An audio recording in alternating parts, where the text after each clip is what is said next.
للہ وکفا وسلام علی عبادہ الذین اصطفى اما بعد فاعوذ باللہ من الشیطان الرجیم بسم اللہ الرحمن الرحیم یا ایہا الذین آمنوا توبوا الی اللہ توبۃ نصوحا عسى ربکم ان یکفر عنکم سیئاتکم ویدخلکم جنات تجری من تحتها الانہار صدق اللہ العظیم۔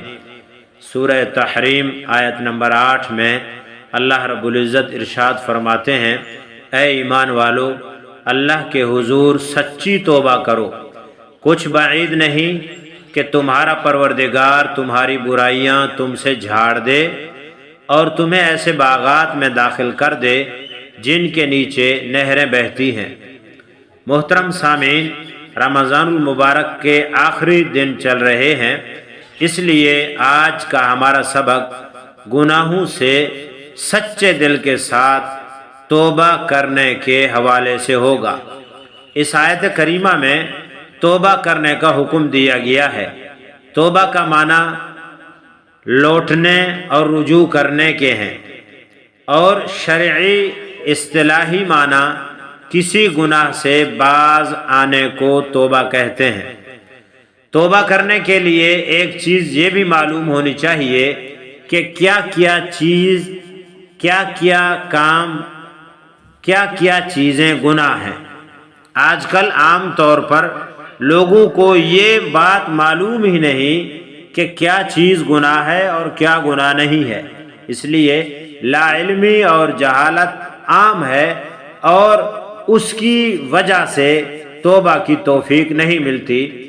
اس کا حل یہی ہے کہ انسان علم حاصل کرے اور جانے، معلوم کرے کہ کون کون سی چیزیں گناہ ہیں اور کون کون سی چیزیں گناہ نہیں ہیں۔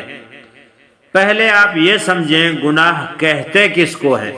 اللہ رب العزت کے حکم کے خلاف کوئی کام کرنا، یا نبی علیہ السلام کی مبارک سنت کے خلاف کرنا، یا دین میں کسی نئی بات کا اضافہ یا کوئی نئی بات پیدا کرنا گناہ کہلاتا ہے۔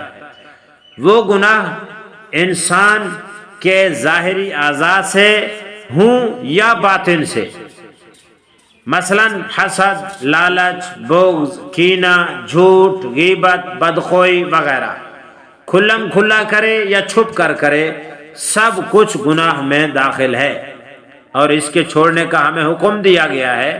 اللہ رب العزت سورہ انعام آیت نمبر 120 میں ارشاد فرماتے ہیں، وَذَرُوا ظَاهِرَ الْإِثْمِ وَبَاطِنَهُ، اور چھوڑ دو کھلا گناہ اور چھپا ہوا گناہ۔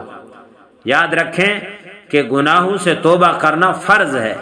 قرآن و حدیث میں گناہوں سے توبہ کرنے کی بہت تاکید آئی ہے، چونکہ انسان کے اندر اللہ تعالیٰ نے گناہ کا مادہ رکھا ہے، اس لیے انسان سے گناہ ہو جانا کوئی تعجب کی بات نہیں، کوئی بڑی بات نہیں۔ اس کا حل یہی ہے کہ گناہ ہو جائے فوراً اللہ کی طرف متوجہ ہو کر رجوع کر کے توبہ کر لے۔ اللہ رب العزت نے سورہ نور میں ارشاد فرمایا، وَتُوبُوا إِلَى اللَّهِ جَمِيعًا ایھا المؤمنون لعلکم تفلحون، اور اے مومنو تم سب اللہ کے سامنے توبہ کرو تاکہ تمہیں فلاح نصیب ہو۔ رسول اللہ صلی اللہ علیہ وسلم کا فرمان مبارک ابن ماجہ میں موجود ہے کہ تمام انسان خطا کار ہیں، اور بہترین خطا کار وہ ہیں جو کثرت سے توبہ کرتے ہیں۔ یقیناً انسان خطا کا پتلا ہے، گناہ کا سرزد ہو جانا، خطا کا ہو جانا، یہ انسان سے کوئی بہت بڑی تعجب کی بات نہیں ہے، لیکن گناہ پر اڑ جانا اور پکا ہو جانا، توبہ نہ کرنا، یہ بہت بڑے جرم کی بات ہے۔ ایک حدیث پاک میں رسول اللہ صلی اللہ علیہ وسلم نے فرمایا کہ گناہ سے توبہ کرنے والا شخص ایسا ہے جیسے اس نے گناہ کیا ہی نہ ہو۔ توبہ کا وقت موت سے پہلے تک ہے۔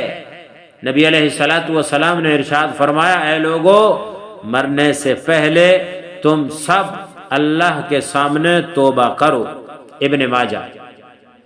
ترمذی میں ایک اور حدیث ہے، اس میں یہ آتا ہے کہ یقیناً اللہ پاک اس وقت تک بندے کی توبہ قبول کرتا ہے جب تک موت کی کیفیت طاری نہ ہو۔ یہ توبہ کے حوالے سے قرآن کریم اور نبی علیہ الصلاۃ والسلام کے فرامین جو آپ نے سنے، اب توبہ کی شرطیں ہیں۔ توبہ کی قبولیت کے لیے کتابوں میں کچھ شرطیں درج ہیں، مگر اس حوالے سے حضرت علی رضی اللہ تعالی عنہ نے جو 6 شرطیں بیان کی ہیں وہ نہایت جامع اور سب کے نزدیک مسلم ہیں۔ وہ شرطیں یہ ہیں: نمبر 1، اپنے گزشتہ برے عمل پر ندامت۔ نمبر 2، جو فرائض اور واجبات اللہ تعالیٰ کے چھوٹے ہیں ان کی قضا۔ نمبر 3، کسی کا مال وغیرہ ظلماً لیا تھا اس کی واپسی۔ نمبر 4، کسی کو ہاتھ سے یا زبان سے ستایا یا تکلیف پہنچائی اس سے معافی۔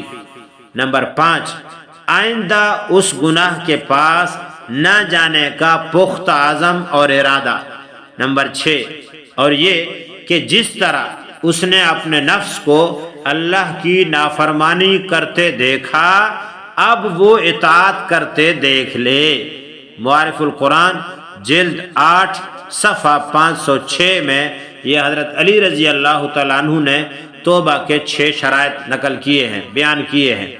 اب جو شخص برے عمل پر ندامت نہ رکھے، فرائض واجبات چھوٹ گئے ان کی قضا نہ کرے، جو مال ظلماً کسی کا ہتھیا لیا، چھپا لیا، چھین لیا وہ واپس نہ کرے، اور کسی کو زبان سے یا ہاتھ سے تکلیف پہنچائی اس سے معافی نہ مانگے، آئندہ گناہ نہ کرنے کا، گناہ کے پاس نہ جانے کا پختہ عزم اور ارادہ نہ کرے، تو یہ شخص توبہ توبہ توبہ کرتا بھی رہے تو اس کا توبہ قابل قبول نہیں ہے، کیونکہ یہ شرائط اس میں نہیں پائی جا رہی۔ خلاصہ یہ ہے کہ ہم اپنے جسم کو گناہوں سے بچائیں اور ہو گئی ہے توبہ کریں اور اللہ رب العزت کی نافرمانی نہ کریں، اور اس بات پر ہماری ہر وقت نظر رہنی چاہیے کہ ہم کسی گناہ کا بھی ارتکاب نہ کریں۔ ہم صبح اٹھیں تو دل میں یہ نیت ہو کہ مجھے آج کوئی گناہ نہیں کرنا، پھر صبح سے شام تک اس کوشش میں لگے رہنا کہ میری آنکھ سے گناہ نہ ہو جائے، زبان سے گناہ نہ ہو جائے، کان سے گناہ نہ ہو، شرمگاہ سے گناہ نہ ہو، ہاتھ پاؤں سے زبان سے کوئی گناہ نہ ہو، اگر ہو جائے تو فوراً تلافی کرے توبہ کی صورت میں۔ یہ اللہ تعالیٰ کا کس قدر احسان ہے کہ اس نے اس طرح نہیں فرمایا کہ بالکل گناہ ہی نہ کرو، بلکہ یہ فرمایا اگر گناہ ہو جائے تو توبہ کرو۔ بعض لوگ کہتے ہیں کہ بار بار توبہ سے کیا فائدہ، کیونکہ ہم سے پھر گناہ ہوگا۔ اس کا جواب یہ ہے کہ یہ قانون بدن کی بیماریوں کے متعلق کیوں نہیں لگایا جاتا؟ علاج سے کیا فائدہ جبکہ بخار بار بار آ جاتا ہے، بار بار علاج کرایا جاتا ہے؟ اس لیے شیطانی وساوس کا شکار نہ ہو، جب گناہ ہو جائے تو اللہ کی بارگاہ میں توبہ کے لیے حاضر ہو جائیں۔ وہ ناراض بالکل نہیں ہوتا، بلکہ اللہ خوش ہوتا ہے اور اپنی رحمت سے ڈھانپ لیتا ہے۔ رمضان میں اللہ کی رحمت خاصہ متوجہ ہے، آخری عشرہ رمضان کا ہے، اس میں اللہ تعالیٰ متوجہ ہے۔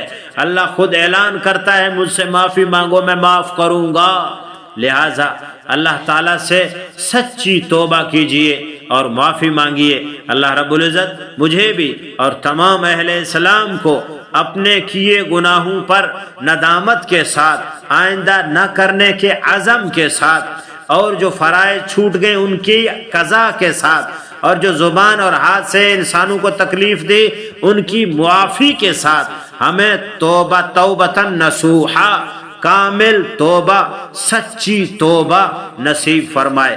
وآخر دعوانا ان الحمد للہ رب العالمین۔